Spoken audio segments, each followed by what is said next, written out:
છે. 11 અંગ પૂરા થયા. ત્યારબાદ ઔપપાતિક પહેલું ઉપાંગ, રાજપ્રશ્નીય બીજું ઉપાંગ અને જીવા જીવા વિગમ આ ત્રીજું ઉપાંગ છે. રાજપ્રશ્નીય નામના આગમની અંદર આત્માની આપણે વિશદ ચર્ચા આવે જે કરવામાં આવી, આત્મા છે કે નહીં. જ્યાં સુધી હું આત્મા છું એ જે નિર્ણય કરતો નથી, સાથે સાથે આ આત્મા અવિનાશી છે વગેરે એના ગુણોનો નિર્ણય કરતો નથી. આત્મા છું તે દ્રવ્ય છે અને અવિનાશી જ્ઞાન દર્શન ચારિત્ર ઇત્યાદિના ગુણો છે. દ્રવ્ય અને ગુણ એ દેહનો નિર્ણય કરવો જો જરૂરી છે. મારી પાસે આ ચશ્મા છે, આ દ્રવ્ય છે, આનાથી જોઈ શકાય છે, એનો ગુણ છે, પણ અંતે તો કાચ અને પ્લાસ્ટિક છે ને. એટલે મને ખબર પડે છે કે આને કેવી રીતે મુકાય, આને ફેંકાય નહીં, પગમાં આવે તેમ ચાલે નહીં. માટે ચશ્માની સાથે એનું બોક્સ રાખવું બહુ જરૂરી છે. તો ચપ્પલ પહેરીને બહાર જાઓ તો ચપ્પલનું બોક્સ ભેગું લઈને જાઓ, પણ ચશ્મા વાંચવાના લઈને જાઓ તો ભેગું બોક્સ લઈને જાઉં છું. આ બોક્સ લઈને જાઉં છું એ પર્યાય છે. જો દ્રવ્યો ખબર હોય, એના ગુણનું ખબર હોય તો પછી પર્યાયમાં પરિવર્તન આવ્યા વગર રહેતું નથી. શું આપણને ખબર છે આપણે કોણ છીએ? આપણને ખબર નથી આપણે કોણ છીએ. એના કારણે આપણો પર્યાય જૂઠો છે, પર્યાય બદલાયેલો છે, પર્યાય વિભાવમાં છે, ક્રોધાદી કસાયો છે, રાગાદી વિકારો છે. અરે ભાઈ, માન્યું અનાદિકાળના કુસંસ્કારના કારણે આપણને ખાવાનું, પીવાનું, જોવાનું, પહેરવાનું, ઓઢવાનું, પાથરવાનું અનેક પ્રકારનું મર્યાદા બહાર પણ મન થાય છે. માન્યું, પણ જો આત્મા છું એ વસ્તુનો ખ્યાલ ખુલે તો એ ખાતો છતાં પણ કોઈક અલગ પ્રકારે એની ખાવાની પ્રવૃત્તિ હોય. એક એક્ઝામ્પલ તમને હું કહું કે બે મિત્રો છે, કોકના ઘરે પ્રસંગે પહોંચ્યા છે. એ પરિવારે બંનેને કપમાં ચા આપી. બંને કપમાં ચા લીધી છે. રકાબીમાં ચા થોડી ઠારી પણ છે. અને એટલામાં બહાર કંઈ બેન્ડ વાગ્યું, બહાર કોઈ ઝઘડો થયો, વોટેવર કંઈ પણ કારણથી બંને ઊભા થઈને બહાર જવાનું થયું. બંને જણાએ એ રકાબીમાં રહેલી ચા પાછી કપમાં નાખી અને રકાબી કપ ઉપર ઢાંકી અને બંને બહાર ગયા છે. સમજો, બંનેનો પર્યાય કહું છું. પર્યાય એટલે જે વર્તમાનમાં વર્તન થાય છે, વર્તમાનમાં જે વર્તન થાય છે તે પર્યાય કહેવાય છે. તો બંનેનો પર્યાય, બંનેનું વર્તમાન વર્તન કેવું છે? બંને ચા ક્યાં નાખી? કપમાં. બંને કપની ઉપર ચા ઢાંકી, બંને બહાર ગયા. પ્રવૃત્તિ બંનેની એક જ હોવા છતાં એક વ્યક્તિને ક્યાંક કર્મ નિજરા છે, એક વ્યક્તિને કર્મનો બંધ છે. આવું કેમ હોય? તો એનું એકમાત્ર કારણ એ છે કે એક વ્યક્તિએ ચા પર રકાબી એટલા માટે ઢાંકી, રકાબીની ચા કપમાં એટલા માટે નાખી કે ચા ઠરી ન જાય. અને બીજા વ્યક્તિએ રકાબીની ચા કપમાં એટલા માટે નાખી અને કપ પર રકાબી એટલા માટે ઢાંકી કોઈ જીવ મરી ન જાય. એકનો ભાવ છે ચા ઠરી ન જાય, બીજાનો ભાવ છે કે જીવ મરી ન જાય. એકનો ભાવ છે ચા ઠરી ન જાય એટલે માત્ર ને માત્ર પોતાના દેહમાં જન્મેલી ચા નામના પદાર્થને પીવાની તૃષા. આ દેહાધ્યાસ એનો પર્યાય દેહ ઉપર છે. પરંતુ બીજો વ્યક્તિ જે છે એ હવે પોતાનો વિચાર તો કરતો જ નથી. સીધો ડાયરેક્ટલી વિચાર એને આવે છે કોઈ જીવ મરી જશે, ફટ દઈને એ ઢાંકીને જાય છે. તો સીધો એનો વિચાર ક્યાં ગયો? આત્મા ઉપર ગયો. આત્મા ઉપર ગયો. આ બે એક્સ્ટ્રીમ છે. વચ્ચે ઘણું બધું હોય. કોઈ વ્યક્તિનો વિચાર ચા ઠરે નહીં એ પણ આવ્યો, જીવ મરે નહીં એ પણ આવ્યો, ભેગું પણ હોય બધું. માં ઠરેની ગુણવત્તા વધારે હતી, મરેની ગુણવત્તા ઓછી હતી. માં ઘણા બધા ભેદ આવે કે ના આવે? હવે એ વખતે એની ભીતરમાં જે પ્રકારનો ભેદ વિદ્યમાન છે તે પ્રકારે કર્મ બંધ નિજરા છે. ચા ઠરે નહીં એ ભાવ હતો 90%, જીવ મરે નહીં ભાવ હતો 10%. 10% એને લાભ છે, 90% નુકસાન છે. જે અંદરમાં ભાવ નિર્માણ થયો, પ્રવૃત્તિ એકની એક છે.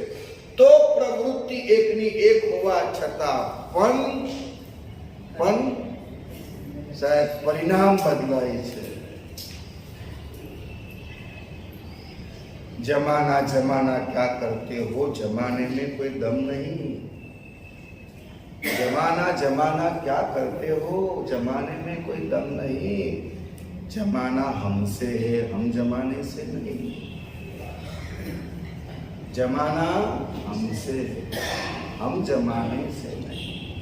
शरीर हमसे है, हम शरीर से नहीं. खूब समझिए આપણે સાહેબ, બહારનું વાતાવરણને જે રીતના બદલાવવું હોય તે રીતના બદલાય.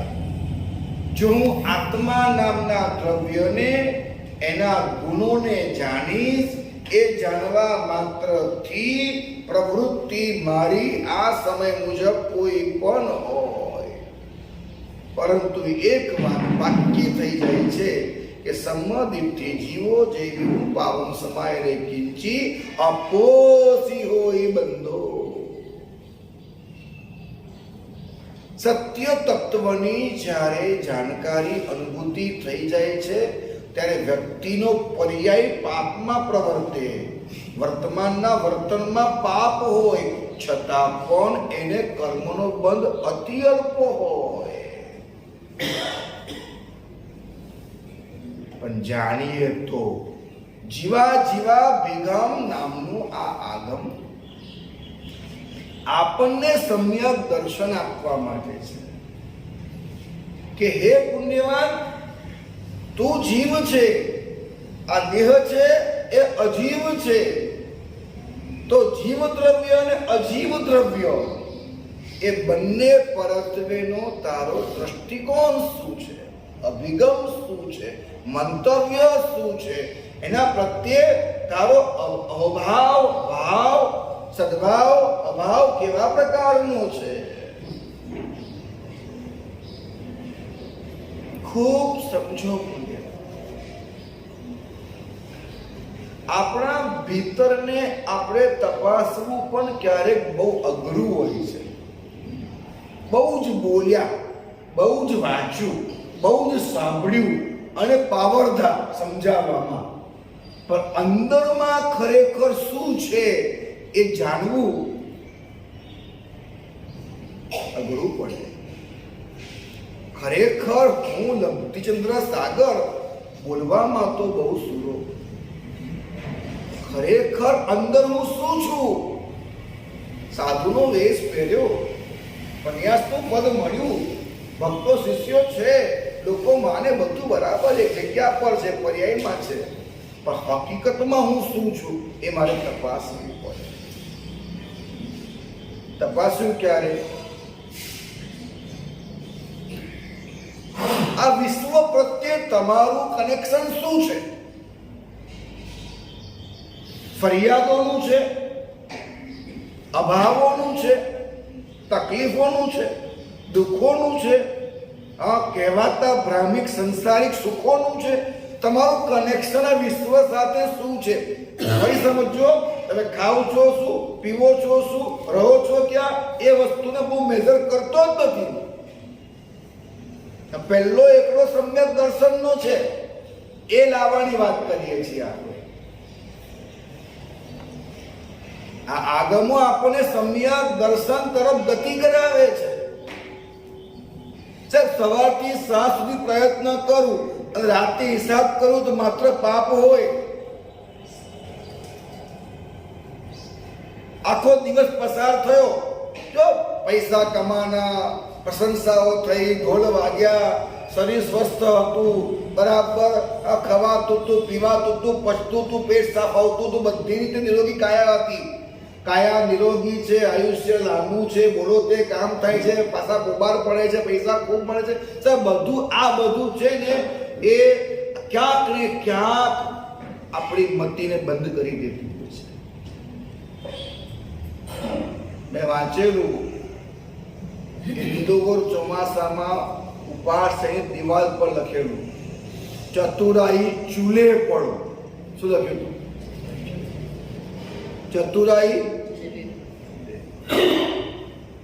ચતુરાઈને ચૂલામાં નાખી ફૂંકી મારો. આજના કાળમાં ચતુરાઈ પતનનું કારણ છે, હોશિયારી પતનનું કારણ છે, વધુ પડતી બુદ્ધિ પતનનું કારણ છે, પૈસા પતનનું કારણ છે, જેટલું તમારું સ્ટેટસ વધતું જાય પતનનું કારણ છે. બહુ અઘરું છે કે સમાજમાં તમારો સદભાવ, તમારું બહુમાન વધતું જાય, વધતું જાય, વધતું જાય અને અંદરથી તમે ખોખલા ખોખલા ખોખલા ખોખલા. આવું ક્યાંય આપણી સાથે થાય નહીં. માટે પરમાત્મા કહે છે વિશ્વ સાથે જીવો છો તો વિશ્વ સાથેનું યોગ્ય કનેક્શન રાખો. જીવ અને અજીવ બે તમારી આસપાસ છે, બીજું કોણ છે? ક્યારેક તો એવું કહેવાનું મન થાય કે અમે લોકો તો અજીવમાં જ જીવીએ છીએ. જીવમાં ક્યાં જીવવાનું શરૂ કર્યું છે? હા, જીવ ક્યાં છે? હું પ્રકાશભાઈ પૂછું, હા પ્રકાશભાઈ, તમે મને ઓળખો છો? એક સિમ્પલ પ્રશ્ન પૂછું, તમે મને ઓળખો છો? આટલામાં કોણ મને ઓળખે છે? કોઈ કહેશે જે મને ઓળખતું હોય, સુંદરભાઈ ઓળખો છો મને? મંકેશભાઈ અમને ઓળખો છો? ઓળખો છો કે ના કે ના ફોટો કરા? ઓળખો છો? તમે ઓળખો છો અમને?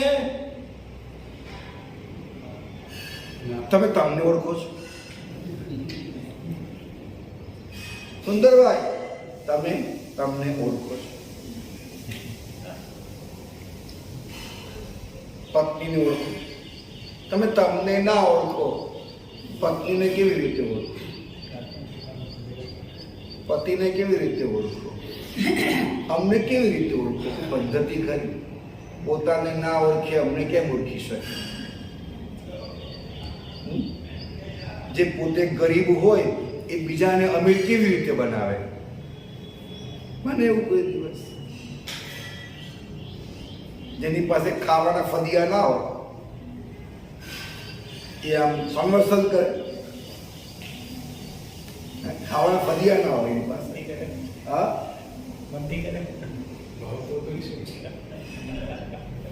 સાહેબ, ખાવાના ફદિયા ના હોય સંરક્ષણ ન થાય. દ્રષ્ટાંત હંમેશા એક દેશમાં સમજવાનું. દ્રષ્ટાંત ક્યારેય પણ કહેવાય ને તો દ્રષ્ટાંત જે વસ્તુ ઘટાડવા માટે જે એંગલથી હોય એ જ એંગલથી લેવાય.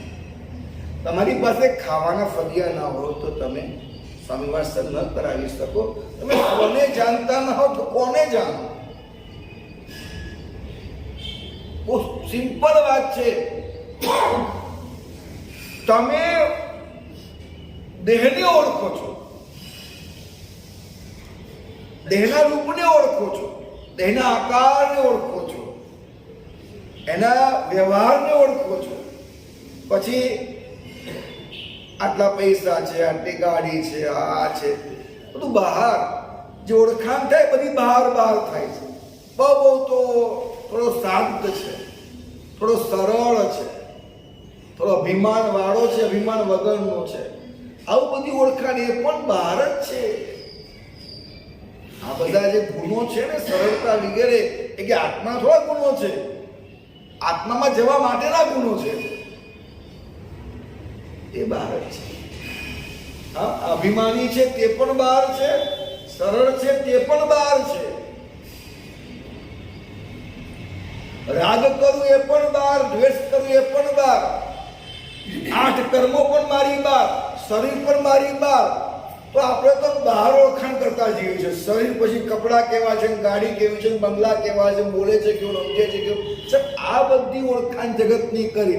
આપણે કોઈ દિવસ અંદર ઓળખાણ કરી નથી. હું કોણ છું, કેન્દ્રમાં હું કોણ, એની ઓળખાણ વગરના આપણે આખા ગામ ઓળખવા માંગીએ છીએ. આ મારી આંખો આખું જગતને જુએ છે, મારા ભવા જોતું નથી. મારી આંખોને મારા ભવા દેખાતા નથી, મારી આંખોને મારી ટીકી દેખાતી નથી. પણ દર્પણમાં જુઓ તો ખ્યાલ આવે, આગમ દર્પણ છે. આગમના દર્પણમાં આગમ હરીશો જોવતા હોલાલ, દૂર દીઠું શિવપુર ધામ જો, મને સંસાર શેરી વિસરી હોલો. તો આગમના દર્પણમાં થોડુંક આપણે નિહાળીએ તો આપણને થોડોક એવો ખ્યાલ આવે કે ભાઈ આપણે આ કોને ઓળખવાનું છે, કેવી રીતે ઓળખવાનું છે, શું ઓળખવાનું છે. આપણે શું ઓળખીએ છીએ, જગત સાથેનું આપણું જે રિલેશન છે એ કયા પ્રકારનું છે. તો એક વાત જે છે, લગભગ અમે અજીવમાં જ જીવીએ છીએ. એટલે પરમાત્માએ પહેલી વાત પણ અહીંયાથી અજીવની જ કરી છે. ડૂબે અજીવે પણ નથી, રૂવે અજીવે, અરૂવે અજીવે. પરમાત્માએ પહેલા અજીવની જ વાત કરી છે કે અજીવ કેટલા પ્રકારના છે. સ્થાનાંગ સૂત્રનો ઉપાંગ છે. જે 12 ઉપાંગ છે ને, એ 12 અંગના ઉપાંગ છે. આચાર અંગનું ઉપાંગ ઔપાતિક હતું, સૂત્ર કૃતાંગનું ઉપાંગ રાજપ્રશ્નીય હતું. આ સ્થાનાંગ છે ત્રીજું અંગ, એનું ઉપાંગ આ જીવાભિગમ છે. આ ઉપાંગ છે સ્થાનાંગનું. સ્થાનાંગમાં જે વાતો છે એ જ વિસ્તારમાં કરવામાં આવેલો છે, એ જ વિસ્તાર છે. 11 અંગ જે હતા ને પરમાત્માના હતા. હવેના આગમો પછીના પૂર્વધરોએ મહાપુરુષોએ બનાવેલા છે, એને છાપ મારી કે આ પરમાત્માનું બરાબર છે, માટે આને પણ આગમ કહેવાય છે. એના જ ઉપાંગો છે. પરમાત્માની દ્વાદશાંગી કહેવાય. શું કહેવાય? દ્વાદશાંગી એટલે શું? દ્વાદ એટલે, દ્વાદશ એટલે 12. દ્વાદશ, દ્વાય દ્વિ 2, 10, 10 ને 2 12. દ્વાદશ અંગ પરમાત્માની દ્વાદશાંગી. આ 45 શું છે? 45 છે, 84 હતા, ઘણા બધા આગમો હતા. પરમાત્માની મૂળ કેટલી? દ્વાદશાંગી. તમામ ગીતાર્થોએ ભેગા મળીને નક્કી કર્યું કે આ બધા આગમો જે છે એ પૂર્વ આગમ, અંગ આગમના આધારે જ હોવાના કારણે આને પણ આગમ કહેવામાં આવેલા છે. તો સ્થાનાંગની અંદર એકે આયા શબ્દ છે, અહીંયા પણ એનો વિસ્તાર કરવામાં આવે છે. એ વાતને આગળ લઈ જવામાં આવે છે. આપણે અજીવને જોઈએ છીએ, અજીવને જાણીએ છીએ, અજીવને સમજીએ છીએ, તો અજીવને આરાધીએ છીએ. દેરાસરમાં જે કોને આરાધો છો? આદિનાથને કે અજીવને? કોને આરાધો છો? ભાવ એટલે શું? એ ભાવ એટલે શું? કહો તો ખરા, ખ્યાલ તો આવે મને, મારે જોઈએ છે. ક્યાં મળે? સાહેબ સમજ્યા? ભાવ એટલે શું? મનના પરિણામ ભાવ પૌગલિક છે. મન પર્યાપ્તી છે, તો પૌગલિક વાત છે. ભાવ એટલે શું? મેં કહ્યું તું વચ્ચે, યાદ હોય તો કોઈને ખ્યાલ છે? અડધું પડતું કશું ચાલશે. ભાવ એટલે શું? તમને ભાવ એટલે શું એ તમને મેં સ્થાનાંગમાં જ કહ્યું હતું. તપ્યો તો ખોલો નોટ. સ્થાનાંકમાં કહ્યું હતું, ખોલ્યું કોઈ? સ્થાનાંક ખોલો, નોટ ખોલો. સ્થાનાંકમાં કહ્યું હતું ભાવ એટલે શું, આત્મા એટલે શું, આત્મા એટલે ધાતુ. એ સમજાવતા પછી મેં ભાવ કીધેલું. ભાવમાં ભૂ ધાતુ છે, ભૂ સત્તાયા, ભૂ સત્તાયામ.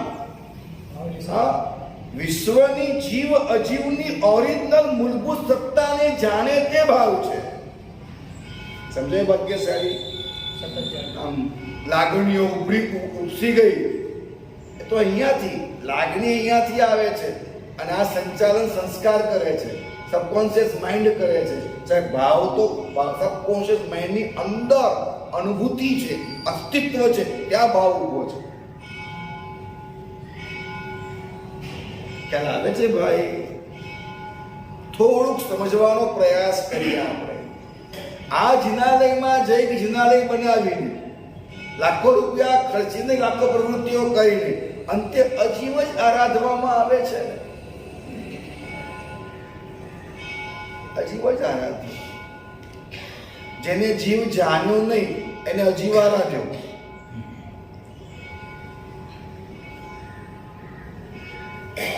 શું લાગે છે? હા, બે વાત હોય. એક તો જેને જીવ જાણ્યો એને જીવ આરાધ્યો, બીજું જીવ જાણવા જીવ આરાધ્યો. ચલો માફ કરવામાં ખોટું કર્યું પણ સાચાનો ભાવ હતો એટલે માફ કરી દઈએ આપણે, સંતવ્ય કરી દઈએ આપણે. કારણ કે એનો ભાવ સાચો હતો ને, એક વાર છોડી દઈએ આપણે, એક વાર છોડી દઈએ. ધ્યાન, જીવ જાણવા જીવ આરાધ્યો. પરમાત્માની પાસે ગયા, પરમાત્માને કહ્યું, પરમાત્મા ખુલ્લી આંખે આ પથ્થર દેખાય છે. આમ અડકીને ખ્યાલ આવે છે કે આ પથ્થર છે. ખુલ્લી આંખે મને પથ્થર દેખાય છે. મને સમજવું છે કે અહીં આવ્યા હતા આનંદગંજી અને એમને એમ ગાયું હતું. શું ગાયું હતું આનંદગંજી? આનંદગંજીએ ગાયું હતું કે શાંત સુધારસ અમીય ભરેલી મૂર્તિ રચી, ઉપમા ન દિશે કોઈ, શાંત સુધારસ જીલતા નિરખત તૃપ્તિ ન.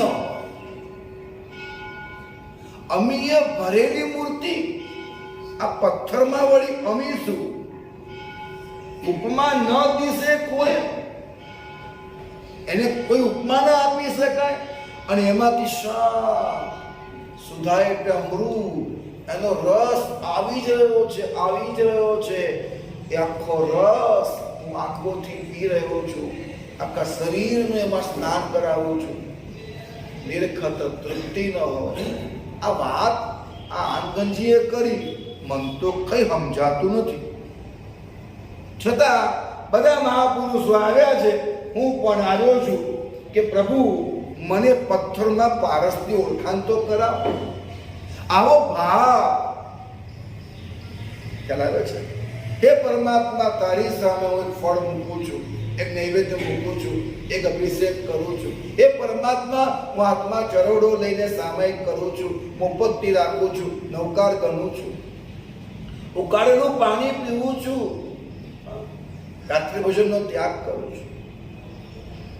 એક વિચાર મનમાં ઉમેરજો ખાલી આજથી. આ રાત્રિ ભોજન ત્યાગ વગેરે, સામાયિક વગેરે, પચખાન વગેરે, પૂજા પ્રતિક્રમણ વગેરે જે ક્રિયા કરું છું એ મેં મારા આત્માને ઓળખ્યો ન હોવાના કારણે એ બધી ક્રિયાઓ સંસાર સંવર્ધક જ બનવાના કારણે બની રહી છે. હે પ્રભુ, મારી તાકાતમાં જીવને જાણવાનું જોખમ ઉઠાવાય કેમ? સમજાતું નથી કયા રસ્તે જવું, કેવી રીતને હું જીવને ઓળખું. એટલે હાલ તો એક જ પ્રાર્થના કરું છું કે પરમાત્મા, હું ઉકાળેલું પાણી પીવું છું, પણ જેને જીવને જાણ્યો અને જીવને આરાધ્યો, જીવને ભજ્યો અને એ રીતના પોતાનામાં ગતિ કરી અને અનંત એવા લોક અલોકને પોતાનામાં જેને સ્થાપિત કર્યો, જોયો, અનુભવ્યો, આવું જે અનંત સુખ, અનંત આનંદ, કંઈક શબ્દોમાં કહી ન શકાય એવું જે કંઈ પણ એમને થયું ને એવું મારામાં થાવ, એવું મારામાં થાવ. આ એક જ રસ્તો છે આપણી પાસે પિયુષભાઈ, બીજો કોઈ રસ્તો નથી. there is no વિકલ્પ, નો ઓપ્શન. એ ઓપ્શન જ નથી તમારી પાસે. મહોપાધ્યાયજી મહારાજ લખતા હોય કે મિથ્યા મત બહુ જન હે જગ મેં પદન ધરત ધરની.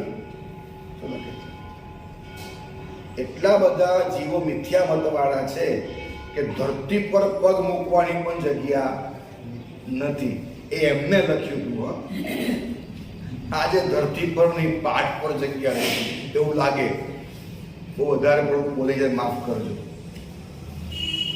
એમના વખતે ધરતી પર જગ્યા નથી, આજે પાઠ પર જગ્યા વિચારવી પડે તેમ છે. અને જે લોકો પડીકા વેચે ને આ મિથ્યાત્વ સમ્યક્ત્વી, ત્યાં જગ્યા માનવી જ નહીં.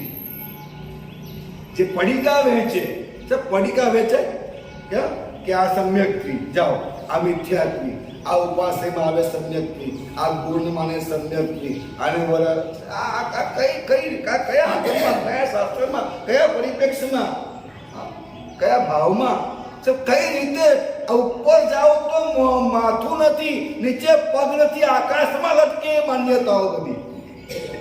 શું કહું છું? ઉપર જાઓ તો ચોટી નથી, માથું નથી, નીચે પગ જ નથી, આકાશમાં લટકતા માણસો છે. આગમના ખાલી શબ્દો પકડીને ખોટા મતલબ છે. સાહેબ, આગમ પણ એને ફળે છે કે આગમના અન્વયે આત્માની ઓળખાણ, સચ્ચાઈની પહેચાન, એ માટેનો આંતરિક ભર્યો ભાદર્યો ભાવ હોય ને એને આગમ સમજાય. મારા પૂર્વગ્રહ મુજબ સમજવો છે, ખૂબ સમજવા જેવું છે. એક જ ભાવ, પૂર્વ પુરુષો જેમની પાસે સાહિક સમ્યક દર્શન આસન્ન ભવી, એવા આત્માઓએ ઉખાડેલું પાણી પીધું. હું તો એમની અનુમોદના માટે એક ગ્લાસ પાણી પીવું છું. એમને યથાખ્યાત ચારિત્ર સાધ્યું, હું તો એમની અનુમોદના માટે એક સામાયિક કરું છું અથવા તો દીક્ષા લઉં છું. આ દીક્ષાનું મારું જે ચારિત્ર છે ને એ સાહેબ જ્ઞાનીની નજરમાં તો સાહેબ કંઈ કહેવા જેવું જ નથી. પણ યથાખ્યાત ચારિત્ર પ્રભુ તમે પાડ્યું ને, આપના મહાપુરુષોએ સાધુઓએ પાડ્યું ને, હું તો એમને અનુમોદના કરું છું. જે સ્વરૂપે તેમને પાડ્યું તે સ્વરૂપે મને ફળો. એટલે હું બહુ સરળતા મોક્ષનો માર્ગ છે. કયો માર્ગ છે? સરળતા મોક્ષનો માર્ગ છે. જે રીતે એમને આરાધ્યું તે રીતે અમને અમારી આરાધના થાવ, જે રીતના તેમને ફળ્યું એ રીતના અમને ફળો. સાહેબ, મારી કોઈ જ અપેક્ષા, આ વાત કરે ને, આ વિચાર કરે ને એટલે એક વાત ફાઇનલ થઈ ગઈ કે હવે એ જે માગી રહ્યો છે એ જોઈ રહ્યો નથી, એ માગી રહ્યો છે. હું જે જોઈ રહ્યો છું એ બધું પૂતગલ છે. હું જોઈ રહ્યો છું તે પૂતગલ છે, સમજી રહ્યો છું તે પૂતગલ છે, ચાહી રહ્યો છું તે પૂતગલ છે, બધું પૂતગલ છે. હવે ચૈતન્ય શું છે, જીવ શું છે, આત્મા શું છે, એ મારી ઓકાતની બહાર છે. ઓકાતની બહાર છલાંગ મારી છે અને કીધું છે કે જેને અનુભવ્યો છે એ મને ફળો. એટલે એને દેહ તો ગયું. જેને એમ માગ્યું કે પરમાત્મા આપે જે ફળ પ્રાપ્ત કર્યું એ ફળ મને મળો, બરાબર છે. એટલે મને ખ્યાલ તો છે નહીં કે અનુભવ શું હોય, આત્મા શું હોય, અનંત ગુણ શું હોય, મોક્ષ શું હોય. અનુભવમાં કાંઈ છે તો નહીં. એટલે એક વાત ફાઇલ થઈ ગઈ કે એમાં દેહ તો ગયો, 5 ઇન્દ્રિયો ગઈ, હા, બંગલા, ગાડી, પૈસા, પ્રેસ્ટીજ ગયું, અંધરાગ, દ્વેષ ગયા, હા, વિષય વાસના, કસાયો ગયા, તત્કાલ ગયા, ઇમિડિયેટલી ગયા. સમજો તમે તમારા ઘરમાં 2 વ્યક્તિ આવતી હોય, તમે એકને આવું ખરાબ બીજાને આપો તો તમારા ઘરમાં બે વ્યક્તિ આવે, તમે એકને આવકાર આપો, બીજા ના આપો, શું થાય? શું થાય? હા, મારા આવકાર છે નહીં સાહેબ, તો મારે જઈને કામ શું? નીકળી જાવ આપણે. આવ નહીં આદર નહીં નહીં નયન में नेह उसगर कबहू न जाइए कंचन वर्षे में. આવ નહીં આદર નહીં નહીં નયન में नेह. હવે અને એનો આવકાર ન હોય તો કબહુ ન જાઈએ, પાછો નીકળી જાય. આદર આપો તે અંદર આવે, આદર ના આપો તો બહાર નીકળી જાય. એટલે સ્વયંભૂ ઘટના ઘટે. એક સાયકિક પ્રોસેસ શું થાય છે કે મેં માંગ્યું જે મેં દેખ્યું નથી, હા એવું મેં માંગ્યું. આ નામ શ્રદ્ધા, એ ઓગ શ્રદ્ધા કહેવાય. આને શું કહેવાય? આને મેં માંગ્યું જે દેખ્યું નથી. પ્રભુ હવે તું જે કહે છે, કારણ કે હું માગીને તો ઊંધો જ પડ્યો છું. પત્ની માગી, મળી ખરી, સુખ ખબર નથી. પૈસો માંગ્યો, મળ્યો ખરો, સુખ ખબર નથી. બંગલા ગાડી માંગ્યા, મળ્યા ખરા, સુખ ક્યાં ખબર નથી. જો કે આજના કાળમાં કોઈ શોધતું જ નથી. કોણ તમને? આજનો કાળ બહુ જબરજસ્ત કાળ ચાલી રહ્યો છે.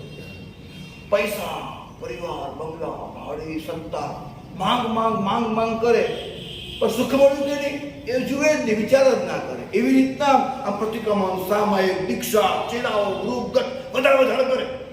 પાચરાઓ કરે, યાત્રાઓ કાઢે, સંઘ કાઢે, ઉદ્ધાર કરે, બધું કરે, માસ્કમન કરે ને 16 કરે, 50 કરે, 500 કરે, જે કરે તે.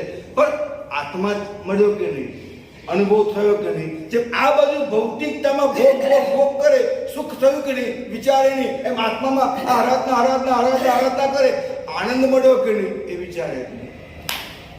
લક્ષ્ય વિહોણી ગાડી, લક્ષ્ય જ નહીં. Why do you do?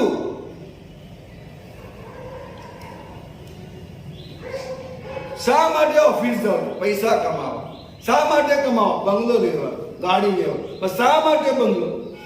બસ પછી સ્ટોપ છે તો ખરો, કેમ મોટો? ખબર નથી પડતી. શા માટે? એમ શા માટે માસક સમન? શા માટે દીક્ષા? શા માટે વ્યાખ્યાન? શા માટે સામાયિક? શા માટે? ખૂબ વિચાર કરો. હું તમને હાથ જોડીને કહું, વ્યાખ્યાનમાં બચપનથી આવો છો માટે અહીંયા આવવા તમારી કીર્તિ છે, તમારો સમાજમાં મોભો છે એટલે આવો છો. તમે આમ જ ઘડાયા છો, આ તમારું જીવન છે, તમે લઈ એટલા આવ્યા નહીં. અહીં કેમ આવ્યા છો? અહીં આવ્યા છો, સારી વાત છે. એ રીતે આવી ગયા છો તો ના નથી પડતો, પણ એક અન્વેષણ, એક શોધીએ તો ખરા આપણે શા માટે અહીંયા આવ્યા છે. એ મહાપુરુષોએ જે આચર્યું એમની આંતરિક અનુમોદના માટે એક પવાડું કાળું પાણી સાથે પીતો જુઓ, અદ્ભુત કામ થાય. સંસાર સ્વયંભૂ આગળ. જો શાસ્ત્રોમાં આજે બતાવ્યું છે ને, એનો આ એક સાર, આ એક અભિગમ બદલાતા તમારી અંદરની આખી સ્થિતિ, આખું માળખું બદલાઈ જાય છે. જેને પોતાને જાણ્યો નથી એ જગતના જીવોને જાણવા માટે અસમર્થ છે, અને જેને પોતાને જાણ્યો નથી એ અજીવને જાણવા માટે પણ અસમર્થ હોવાના કારણે પોતે જ અજીવ છે.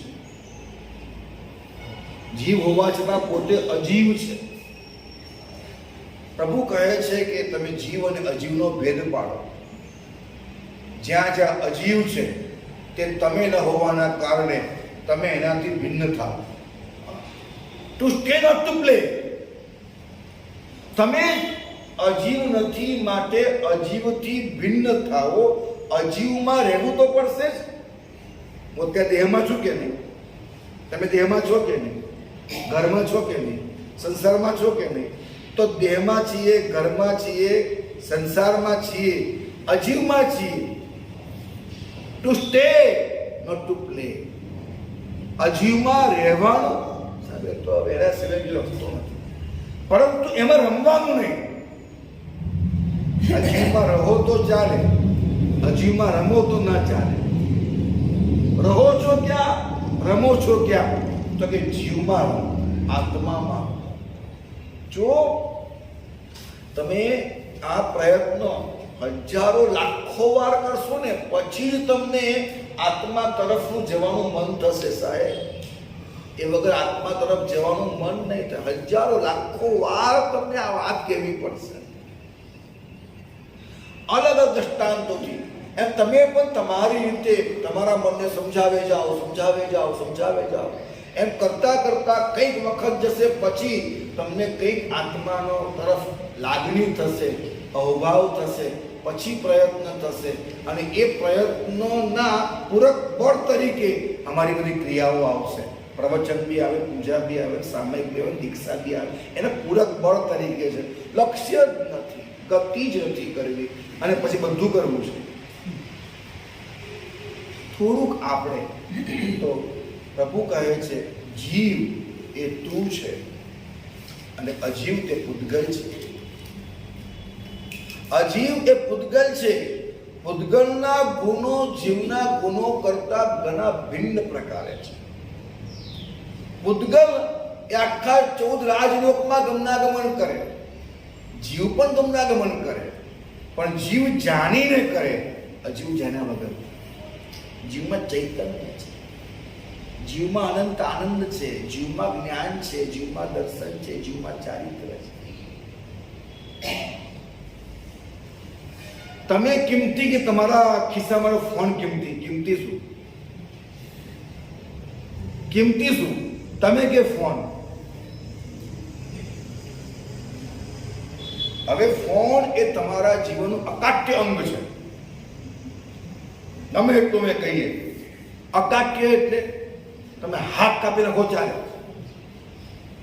તમે હાથ કાપી નાખો તો ચાલે, પગ કાપી નાખો તો ચાલે, તમે આંખ કાઢી નાખો તો ચાલે. સાંભળજો, આંખ કાઢી નાખો તો ચાલે, તમે કાન કાઢી નાખો તો ચાલે, જીભ કાઢી નાખો તો ચાલે, મોબાઈલ કાઢો નહીં ચાલે.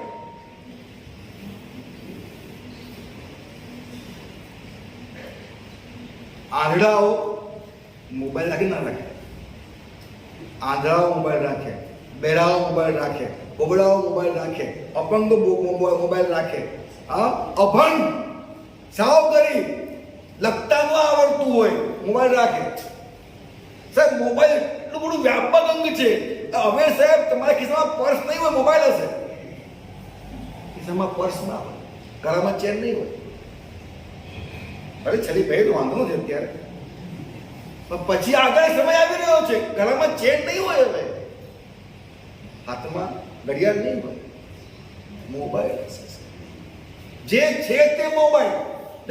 મારું તમે વાત સમજો, મોબાઈલ વગર ચાલે નહીં, બરાબર છે? પણ તમે મોબાઈલ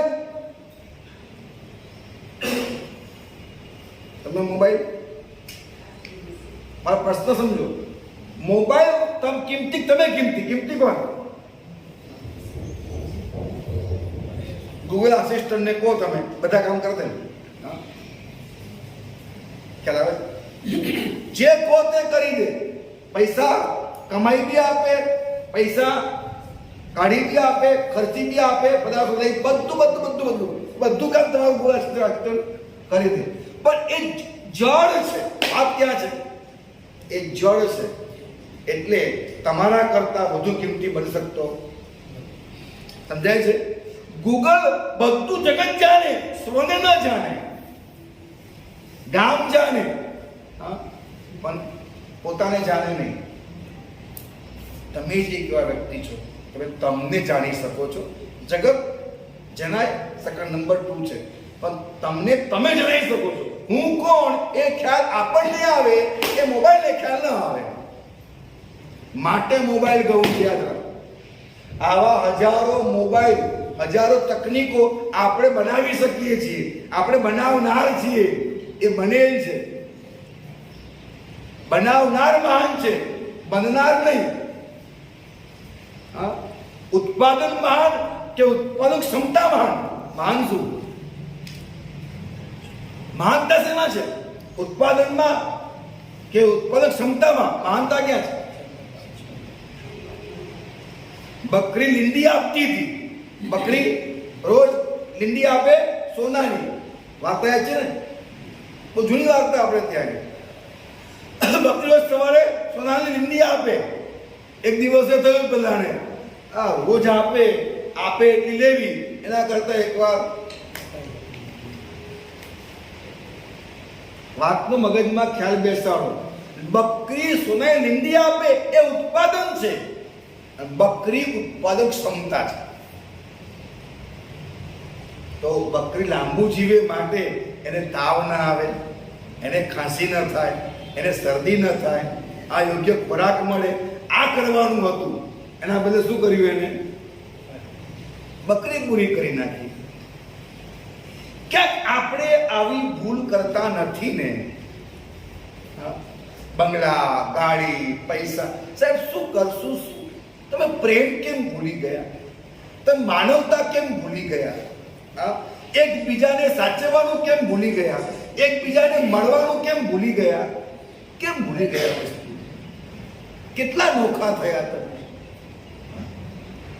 જેટલા બંગલા મોટા, સાહેબ એટલા તમારા બેડરૂમ મોટા, એટલા તમે નોખા, એટલા નોખા. આમાં જેકી શ્રોફે એક બયાન કર્યું હતું. અમે નાના હતા અને 5 ભાઈઓ સાથે કે 4 ભાઈઓ સાથે સુઈ જતા એક ગાદલા, એક પલંગની અંદર, આ વગર વગેરે રૂમની અંદર. અને એમાં ભાઈને કંઈ તકલીફ ના થઈ, લાગી ગયા, બધા ભેગા થયા, દવા કરી. આજે પણ ભાઈ જીવે છે. પણ પછી અમે મોટા થયા, હું અભિનેતા થયો, બધા સ્ટાર થયા, આમ થયું, તેમ થયું, બધા ખૂબ પૈસા કમાના, અમારા મોટા મોટા બંગલાઓ છે. અને પછી અમે બંગલામાં રહેવા માંડ્યા. મારો બેડરૂમ અલગ, આનો બેડરૂમ અલગ, મમ્મીનો બેડરૂમ અલગ, બધાની સુવિધાઓ, બધા માસ્ટર બેડરૂમ, સારામાં સારા બેડરૂમો, બધા રહેવા લાગ્યા. પણ એક મોટી ખોટ કે એક દિવસે સવારે મમ્મીએ બારણું ન ખોલ્યું, કખાડી, અમે ખોલ્યું. ડોક્ટરે કીધું 5 કલાક પહેલા ચાલ્યા ગયા. પૈસા વધ્યા, મકાન મોટું થયું, બેડરૂમ મોટા થયા, અલગ એટલા રહેતા થયા. અને માને રાતને 5 કલાક પહેલા માને થયું, દર્દ થયું, માં કેવી રીતના મરી ગઈ, એ વખતે શું હાલત થઈ હશે? પડખે કોઈ નહીં ને. જે માએ તમને જન્યાને જીવાડ્યા, એ માના મોત વખતે પણ ભેગા ન રહ્યા. જેકી શ્રોફે એનું દર્દ વ્યક્ત કર્યું કે આજના પૈસા સંપત્તિમાં અમે શું ભૂલી ગયા. આજે સાહેબ ક્યારે પણ ન પૂરી શકાય એવી ખોટનો અનુભવ કરું છું. આ ગંભીર ભૂલ છે સાધનો વધારવાની. આવું જેકી શ્રોફ કહે છે, હું નથી કહેતો. આપણે ક્યાં ચાલ્યા? કેટલું અજીમાં કેટલું જવું છે. આ આગમો એવા છે કે પરમાત્મા આપણી આંગળી પકડી પકડી પકડી પકડી અને એક એક પ્રદેશ ઓળખાવે છે. આગળ જોશો તમે, સૂર્ય શું, ચંદ્ર શું, તારા શું, દેવલોક શું, નરક શું, એક એક જીવ ઓળખાવે છે. આપણને જીવ અને અજીવનો અભિગમ પહેલા શીખવો પડશે. આપણે માત્ર આત્મા, જેટલા આત્મા છે એ બધા આત્મા સાથે અમારે 100% અભેદભાવ કરવો પડશે. લખો, અમે જીવનની કરેલી ગંભીર ભૂલ શું છે? જડ પ્રત્યે રાગ, જીવ પ્રત્યે દ્વેષ. જડ ઉપર કોમળ, જીવ ઉપર કઠોર. ગંભીર ભૂલ જીવનની. જડ ઉપર રાગ, જીવ ઉપર દ્વેષ. શું લાગે છે તમને? સાચું કહું છું? જડ ઉપર, સાહેબ પત્ની પરનો રાગ એ જડ ઉપર રાગ છે, યાદ રાખજો. મા ઉપર રાગ, જડ ઉપર રાગ છે. આગળ કહું, આદિનાથ ઉપરનો રાગ જડ ઉપરનો રાગ છે. આજે બુધવાર, આજે આદિનાથ, જડ રાગ છે. ઉનાની પણ કરજો. હા, યાદ રાખજો. હું એંગલ સમજાવું છું. તમે આટલું કરો છો, ધન્યવાદને પાત્ર છે. પણ તમે બુધવારે આદિનાથ, આ જડ ઉપરનો રાગ છે સાહેબ, જડ ઉપરનો રાગ છે. બુધવારે આદિનાથ શું છે? શનિવાર મૂળ સુરત, આ બધું જ છે. જડ ઉપરનો રાગ. તમને આદિનાથની બોલી બોલવી છે, પરંતુ અજીતનાથની નહીં. આ શું છે? જડ ઉપર રાગ છે. જેટલું કરો એટલું સારું છે. હું તમને બરાબર સમજો. ક્યાંય મારા વ્યાખ્યાનથી કોઈનું બી આગુ પાછું કરવા માંગતો નથી. હું તમને આગળ લઈ જવા માંગુ. થોડા આગળ આવો. કેમ આદિનાથ ને અજીતનાથ બંને સરખા અરંત્યમાં છે. સકલાર્હત પ્રતિષ્ઠાનમ શિવસ્ય. તો 24 ભગવાનની સ્તુતિ બનાવતા પહેલા કલિકા સર્વજ્ઞસિંહે આ મૂક્યું આરંત્ય પરિદર્મય. એક જ ગાથા બધા આવી ગયા. પહેલા બધાને એક સાથે લીધા એમને, પછી 24 અલગ અલગ ગાથા મૂકી. પણ એક આરંત્ય છે ને એનું જ વિસ્તરણ છે. જે ગાથામાં વાત હોય વિમલનાથની એ આદિનાથની પણ છે. જે વાત મહાવીર સ્વામીની એ પાર્વતી પણ છે. બધું એક જ છે ભાઈ. બતાવો તમે મને, બતાવો તો અલગ શું છે? હા, 36 ગુણો ગુરુ મધ્ય. આ 36 ગુણ છે એ કોણ? આચાર્ય અમારા નહીં, સાધુના નહીં, પન્યાસના નહીં, સાધ્વીના નહીં. હો તો અમે પંચિન્દ્રિય સંવર્ણો આ 36 ગુણો છે કોના? આચાર્યના. એ 36 કયો ગુણ એવો છે કે સાધુનો ન હોય, સાધ્વીનો ન હોય? વર્ક કરો, વિચાર કરો. કેમ અલગ અલગ પાડ નાખ્યું? હા, આ લબ્ધિ મહારાજ મોટા મહારાજ તો જરાક આમ, પછી પુરેશ મહારાજ નાના મહારાજ તો જરા આમ. આ તમને કોને કહ્યું ભેદ પાડવાનું? આમાં તો મોટા મહારાજ આવવા જોઈએ. એટલે શું? એટલે શું પણ? હા, સાધુ છે ભગવાન તો નહીં, સાધુ ભગવાન એટલે શું પણ? કેમ સાધ્વી નહીં? સાધુ સાધુ કેમ? સાધ્વી કેમ નહીં? કેમ નહીં? ખ્યાલ આવે? અરે સાહેબ, આજના કાળમાં સાધ્વીજી ભગવંતોની આરાધનાઓ વિચારો. આ 76મી હોળી, 90મી હોળી અત્યારે ચાલે છે. અમારે કેમ નથી ચાલતી અત્યારે? કેટલું મહાન જીન શાસન છે. સાધ્વી રત્નો આ પારણું છે, ખ્યાલ છે ને? આવતા રવિવારે 90મી હોળી, 76મી હોળી પારણું છે. આપણા સંઘમાં પારણું છે. જે દિવસથી હું આંબેલ કરતો નહોતો, 16 વર્ષમાં રહેવા ગયા છે, હું આંબેલ કરી શકતો નહોતો કીર્તિભાઈ, ત્યારે હવે આંબેલ કરી શકું છું. કારણ કે મેં એક કામ શરૂ કર્યું. તમે જાહેરમાં કીધું આંબેલ થતું નહોતું, નિર્ણય કર્યો જે આંબેલ કરે ખૂબ અનુમોદના કરી. ભાઈ, મારું ચોમાસું હોય, જે મહાત્મા આંબેલ કરે એનું પારણું ખૂબ ધામધૂમથી કરાવડાવું. એ ના પાડે, મારે કરાવવાનું. આખા સંઘને જોડું એની અંદર, અને એ બહુમાં કે પ્રમોદમાં, અને એ કરતા કરતા મારું કર્મ ક્ષય થયું. આજે આંબેલ કરી શકું છું, કરી શકું છું. તમને કહી દઉં કે મેં આ લગભગ 2.5 વર્ષનો પ્રયાસ કર્યો. કેવો પ્રયાસ? ગાંડો પ્રયાસ. કેવો? ગાંડો. ગાંડો એટલે રાતના સૂતો સંથારામાં અને યાદ આવે કે આ મહાત્માને આંબેલ ચાલે છે. એ વખતે પણ હુંતા હુંતા પલટી મારી પગે લાગી દેવાનું. 2.5 વર્ષના પ્રયાસ પછી મેં 200 આંબેલ સળંગ કર્યા. એક આંબેલ થાય નહીં, ભયંકર પિત્ત થાય. સાહેબ, તો રવાના થઈ ગયું.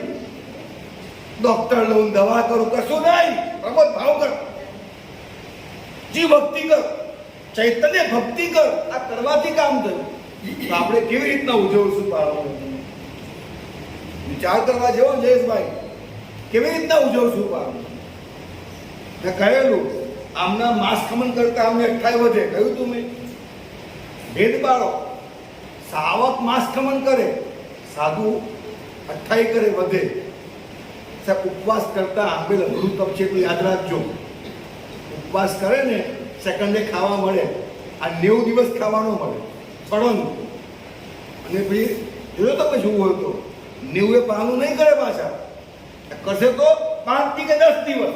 ભાઈ, કારણ કે દીક્ષા કઈ ઉંમરે તપાસ કરજો બહેનો, પૂછજો ત્યારે જઈને દીક્ષા થઈ કઈ ઉંમરે, આ પાયો નાખ્યો કઈ ઉંમરે, અને 90 પહોંચી ગયા. ખાવાના કે છે, ખાવાના કે છે.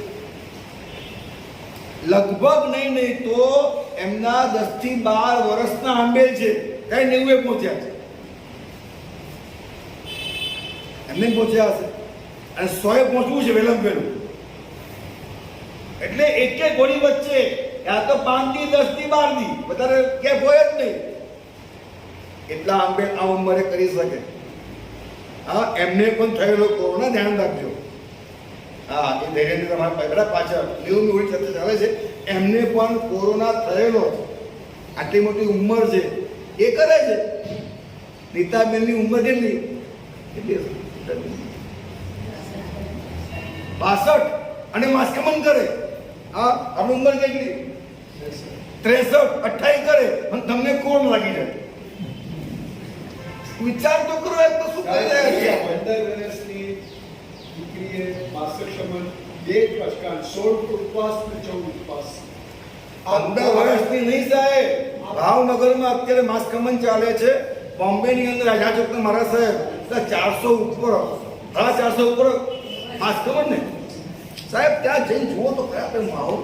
આ તો આપણે કોઈ 8 વર્ષના, કોઈ 12 વર્ષના, કોણ? પેલા મહેન્દ્રભાઈની દીકરીની દીકરી એને બાજુમાં આ ચેશ્વરમાં બાજુમાં હે મહેન્દ્રભાઈ દીકરી. એટલે ટૂંકમાં વાત એટલી ટાઈમ થઈ ગયો છે, ઓવર થઈ ગઈ. પણ આપણે કેવી રીતના પારણું ઉજવીએ છીએ, કેવી રીતના કુંભ ઉજવીએ છીએ. હા, સબ આરાધના કરો પણ આ ભાવ સાથે કરજો. મારું એટલું તમને કહેવું છે, ઓછી આરાધના ચાલશે, ખોટી આરાધના નહીં ચાલે. પ્રામાણિક આરાધના કરીએ, માત્ર જલસા ના કરીએ, સાથે સાથે પરમાત્મા, આત્મતત્વ, ચૈતન્ય, તો જીવ અને અજીવ પ્રત્યેનો જે આદરપૂર્વકનો અભિગમ થવો જોઈએ. સાહેબ, જીવનો આદર અને અજીવને આદર કરવાનો છે. આગળ પછી વાત કરીશું. ચાલો.